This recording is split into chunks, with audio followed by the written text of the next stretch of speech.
Bon les petits potes, on va commencer la vidéo par une anecdote, une petite histoire de l'époque comme vous les aimez.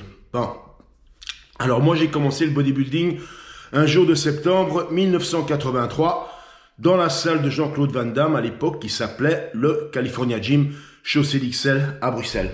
Tu vois? Et j'aimais tellement ça, j'aimais tellement aller m'entraîner que j'y allais 6 fois par semaine. C'était peut-être pas l'idéal, mais j'avais 17 ans et j'avais toujours fait du sport dans ma vie, tu vois. Et le seul jour où j'allais pas m'entraîner, eh bien, c'était le dimanche, tu vois. Pas parce que c'était jour de repos, non, parce que la salle était fermée, tu vois. Donc, du coup, tous les dimanches, j'ai commencé à aller, mais absolument tous les dimanches, eh bien, à la piscine, exactement au bassin olympique de Molenbeek, tu vois. Évidemment, en y allant souvent tous les dimanches, on a commencé à se faire constituer un petit groupe de copains, tu vois. Et dans ce groupe de copains, il y avait entre autres Dominique, un Sicilien.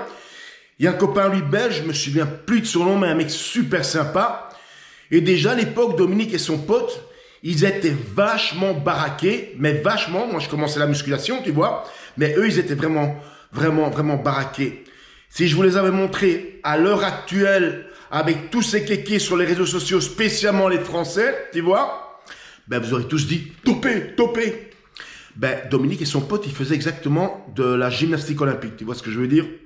Alors, Mike O'Hearn, bon évidemment, la plupart d'entre vous savent qui c'est, mais pour ceux qui ne le savent pas, eh bien Mike O'Hearn, c'est un peu au niveau international le sujet de prédilection des kékés. Bon, alors les kékés niveau première division Ligue européenne, tu vois, ceux qui se posent encore et toujours cette question existentielle depuis qu'ils se lèvent le matin, qui est dopé et qui ne l'est pas, tu vois. Donc cette vidéo, c'est un peu pour répondre à cette question, à savoir si Mike O'Hearn, eh bien, il prend du sirop pour la gorge. Bon, du coup aussi, et pour mon plaisir personnel, il faut quand même que je vous explique, que je vous donne la définition du kéké. Tu vois? Bon, j'ai pas fait la comédie française, mais je vais quand même essayer de vous jouer le kéké de base, ok? Ouais, c'est parti. Et tout miser sur une récupération maximale de tes fonctions cardiovasculaires. C'est récupérable, mais... Il est dopé! Il est dopé! Hein? Est-ce que je fais de la salle? Non. Pourquoi? Parce que... je crois que je suis une baltringue. Bon, vous je sais pas, mais moi je trouve que c'est assez réussi, je suis content de moi. Alors le fameux Mike O'Hearn, il est devenu un sujet tellement polémique que même dans sa vie privée, on vient encore l'emmerder, tu vois.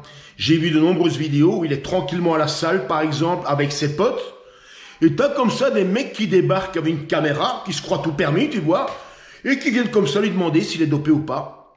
Parce qu'il faut comprendre qu'il y a certaines personnes qui regardent des vidéos sur Internet, qui se sont un peu approprié l'image du gars, qui font une confusion entre la réalité et le virtuel, et pensent que ce gars leur doit quelque chose, tu vois.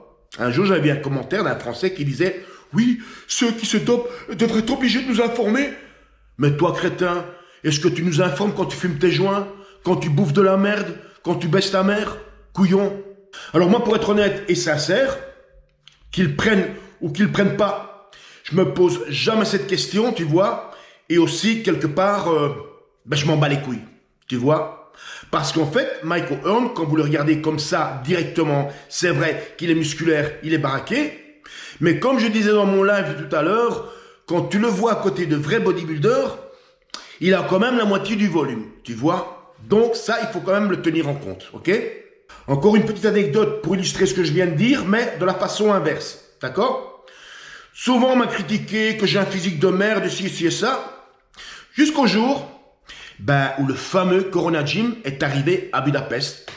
Et là, vous pouvez aller voir la vidéo qu'ils ont fait et la mienne. On me voit entre eux. Et vous, quand vous regardez les vidéos du Corona Gym, vous êtes impressionné de voir ces gars musclés, tout ça.